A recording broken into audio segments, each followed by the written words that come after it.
Welcome to kids बच्चा TV. दादी के पास सारे बच्चे आ गए थे क्योंकि दादी से हर रोज कहानियां सुनने के लिए बच्चे आते थे।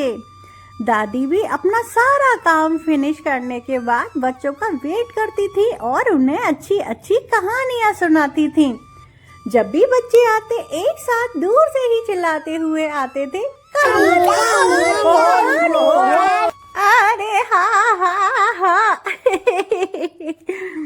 मेरे प्यारे बच्चों सुनाती हूँ। मुझे पता है तुम लोग कहानी सुनने आते ही होगे, इसलिए मैंने अपना सारा काम खत्म करके तुम बच्चों को कहानी सुनाने के लिए आ गई हूँ। आज ऐसी कहानी सुनाऊंगी जो तुम लोग अपने आप से भी जोड़ सकते हो। वो कहानी कृष्ण जी की, वो भी बहुत शैतान थे, तुम भी बहुत शैतान हो, शैतान कहीं के। सखा भाव जहाँ मर्यादा नहीं, केवल प्रेम और बस प्रेम ही बहता हो। शास्त्रों में भक्ति के कई मार्ग हैं, लेकिन संख्य रस सबसे अनूठा है। इसमें न तो डर है न औपचारिकता है।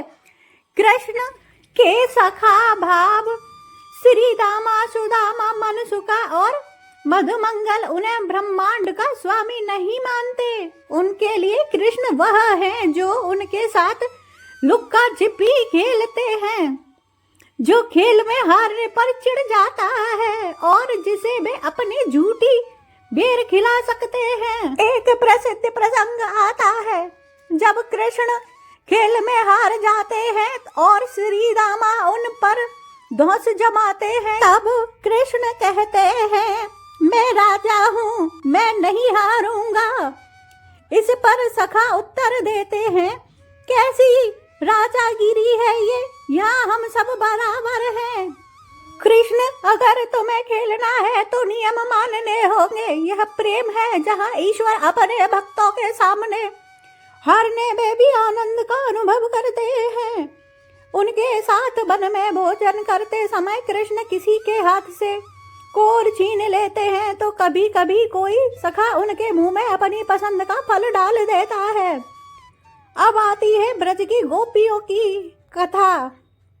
ब्रज की गोपियां और सखियां कृष्ण के प्रति कांता भाव, प्रियतम भाव रखती थीं, लेकिन उनकी मस्ती में एक गहरा सखा भाव भी छिपा था।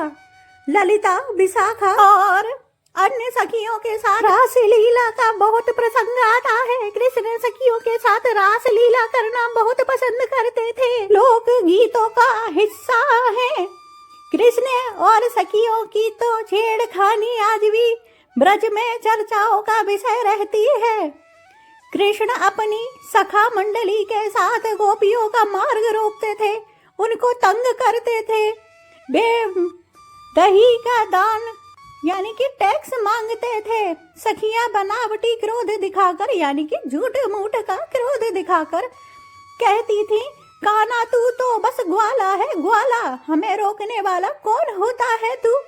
लेकिन इस नोक झोंक के पीछे सखियों की यही चाहत होती थी कि कृष्ण उनकी मटकी छुए और उनसे बातें करे, उनका माखन चुरा ले। वास्तव में कृष्ण माखन नहीं बल्कि उन सखियों के अहंकार और उनके मन को चुराते थे, उनका दिल मोह लेते थे। इसीलिए कृष्ण का एक नाम मनमोहन भी है। मनमोहना, ऐसे गीत सुना है ना तुम लोगों ने। सखियां भी कृष्ण को छेड़ने में पीछे नहीं रहती। कभी सखियां कृष्ण को पकड़कर सखी का भेष बना देती थी, यानी कि लहंगा, चोली और ओढ़नी उड़ा देती थी। उनको भी एक सखी की तरह सजा देती थी। तो कभी कभी उनकी मुरली को छिपा देती थी, कृष्ण परेशान हो जाएं। जब कृष्ण अपनी मुरली को ढूंढते हुए व्याकुल होते थे तो सखियां मंद मंद मुस्कुराती हुई कहती थी, अरे नंद के लाल, तुम्हारी मुरली तो शायद राधा के प्रेम में खो गई है। बड़ा तंग करती थी ये सखियां। इसी हास परिहास में जो रस था वह बड़े बड़े योगियों की तपस्या से भी दुर्लभ था। यानी कि ब्रज में कृष्ण कभी भी बुरा नहीं मानते थे और कृष्ण की छेड़खानी से सखियां भी रूठती नहीं थी।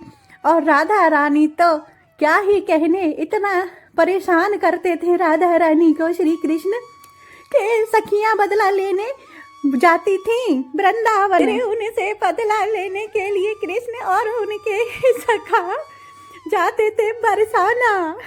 बड़ा ही आनंद आता होगा उस समय, तो हम लोग तो कल्पना कर सकते हैं। आज इतनी खुशी मिलती है इस प्रसंग को कहते हुए। ब्रजवासी कितने भाग्यशाली थे जो उनके साथ हंसी ठिठोला करते थे, कृष्ण के साथ खेलते थे और आनंद महसूस करते थे।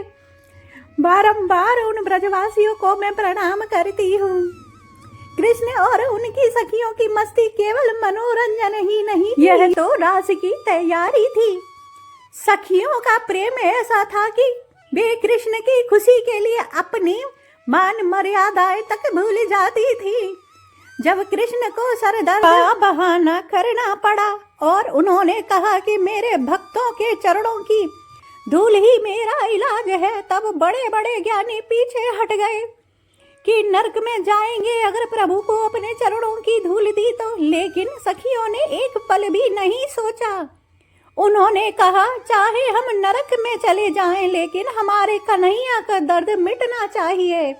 सोचो वो कितनी बड़ी ज्ञानी तपस्विनी थी सखियां भी कोई आम इंसान नहीं थी, बड़े बड़े ऋषि मुनि थे जो ब्रज में जन्म लिया था कृष्ण के साथ हंसी ठिठोली करने के लिए। श्री कृष्ण का सखा भाव और सखियों के साथ उनकी अठखेलियां यानी कि मस्ती यह सिखाती है कि ईश्वर को पाने के लिए केवल मंत्रों की आवश्यकता नहीं होती, वे तो सरल प्रेम और अटूट विश्वास और मित्रता के भाव से ही बस में हो जाते हैं।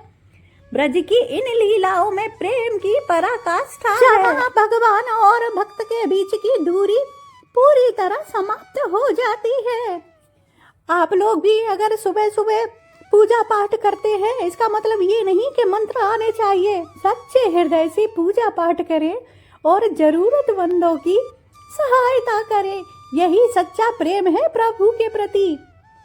मेरे अच्छे बच्चे, तुम समझ गए होगे मेरी कहानी का सार। अगर ये कृष्ण की कथा अच्छी लगी हो तो वीडियो को लाइक कर दो, चैनल सब्सक्राइब कर दो, बेल आइकन ऑल पे दबा दो।